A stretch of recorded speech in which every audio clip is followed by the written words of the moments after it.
Hello guys, this is Adriana Gorrin and welcome to my channel.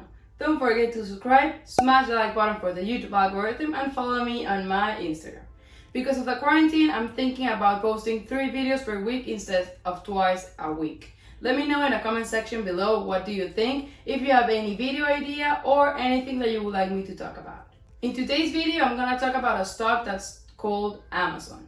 Amazon is my largest position, and since it's already a large position in my portfolio, shouldn't be adding a lot. But it's also my biggest position because of the price of the stock. I want to let you know what is going on with this company, why I'm adding to my position, and also letting you know that I will be buying right now using fractional shares. Because as you may know, every stock is $1,800 or so.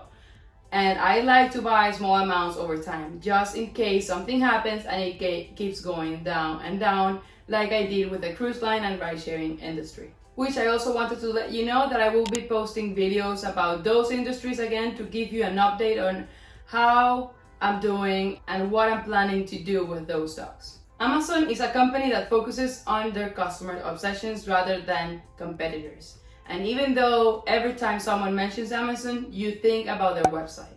But the truth is that they are not only a website. They make money with way different services as well. Obviously, their biggest income stream is from their online store. But they also have devices such as Alexa, Kindle, Fire Tablet, Fire TV, Echo, and they also offer an Amazon Prime to all their customers, which is getting better and better over time. And customers loved the transition of Prime from 2 days to 1 day shipping. That was a really big investment in my position for Amazon, but it's a long-term investment that is a long-term decision for customers. And I mean, that's crazy. You order something today and you have it tomorrow in front of your door. That creates a very big competition for any e-commerce business nowadays. They also are the 3rd biggest ad spend company. Last year, Facebook, Google digital ad market share drops as Amazon climbs. Here is a graph that shows how Google shares were expected to drop on 2019 and Facebook only grow by almost a point, when Amazon was expected to grow 2 points.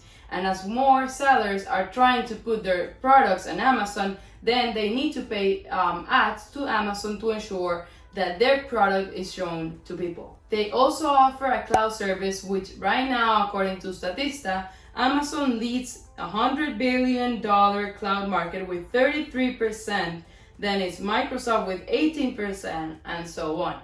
And we have to take into consideration that the cloud service is expected to grow exponentially year over year. Amazon also offers programs to enable sellers to grow their businesses, sell their products, and fulfill orders through them. And they earn a fixed fee or a percentage of sales of those products. So basically, Amazon is also helping small businesses to look like a big brand without having them to create their own logistics. What I wanted you to know with explaining how they make money is that they are not only a competitor for e-commerce businesses. They are competing with worldwide marketplace, and in what they really compete is by evolving rapidly and intensively. Their potential competitors are physical retailers, e-commerce businesses, vendors, distributors, manufacturers, ad spend companies, technology companies, and a list goes on. It's important for you to know that their business is affected by seasons. Normally, their higher sales volume is during the 4th quarter. For example, since 31 and 34% of their annual revenue is only from the last quarter of the year.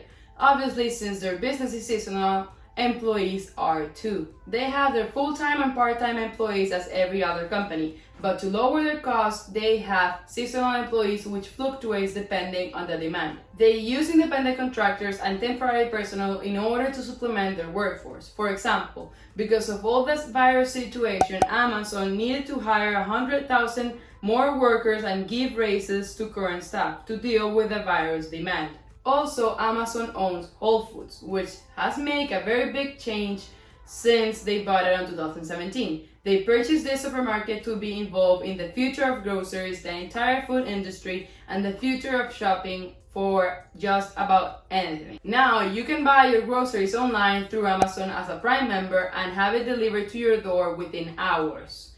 That was the biggest change and impact in Whole Foods since they purchased it.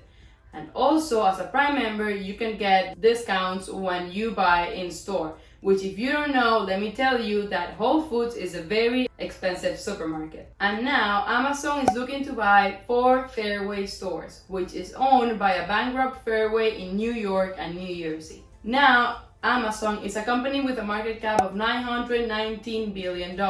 At the moment, they have a PE ratio of 80.23. The PE ratio is high because basically investors expect Amazon to have high future earnings potential from high margin products or services. But historically speaking, Amazon has an average PE of 149.83. So analytical speaking, an 80.23 of PE is good. They had a revenue of $280.52 billion, which is an increase of 20.4% from 2018, with a revenue of $232.89 billion. And their net income increased 15%, which in my opinion is very good, because if you see their net income growth from 2005, you can notice that there were some years that it actually decreased, and that was because they were reinvesting their profits into the business. I know that a lot of investors don't like that, but in my opinion, it's an investment that will bring the company very good results in the long term, as they did with the investment to improve their Prime delivery from 2 days to 1 day delivery. Yes, and at the moment you might see it as a decrease or a loss, but in the long term, it will bring very good results. And since I'm a long-term investor, I want to have this stock until I retire, unless something very, very strange happens to Amazon. Analysts are expecting Amazon to grow their revenue 19% this year 2020, and for 2021 an increase of 17.20%. They had an EPS or earnings per share of 23.01 on 2019, and analysts are expecting a growth of 24.55% to 28.66 earnings per share for 2020, and an increase of almost 40% of an earnings per share of 40.12 for 2021. Remember that I mentioned before that investors were expecting a big increase in revenues and earnings, and that was why their PE ratio was so high. Well, you can see that they are expecting Amazon to increase their earnings for a lot over the years in comparison to other companies where normally analysts expect a growth of 12 or 17%, for example with Apple. And this is how they divide their revenue and net income. They had a growth in revenue of 17% in North America, 11.85% internationally, and 26.75% growth on AWS or Amazon Web Service, which is the cloud computing services that Amazon offers. And Amazon is another free cash flow machine. I mean, look at this. They had $21.65 billion of free cash flow last year, which is a growth of 25% from 2018. And they can use all this cash to keep investing and improving their businesses. A good price for me to buy this stock is from $1,750 to $1,800 and below. And remember, I'm not a financial advisor. Always do your due diligence before investing in anything. Now, let me show you my position in it. As you can see, Amazon is 43.93% of my portfolio, and my average cost at the moment is $1,663. And I'm only up 10%, but for me, that's a lot. And I will continue buying if it maintains between 1,750 and 1,800 or below. Well guys, that was all for this video. Comment down below if you own the Amazon stock or are planning to buy any. Thank you for watching. Also leave a comment below with any video idea. Don't forget to subscribe. Smash the like button for the YouTube algorithm. Follow me on my Instagram. Stay safe, stay home. Thank you, and see you next time.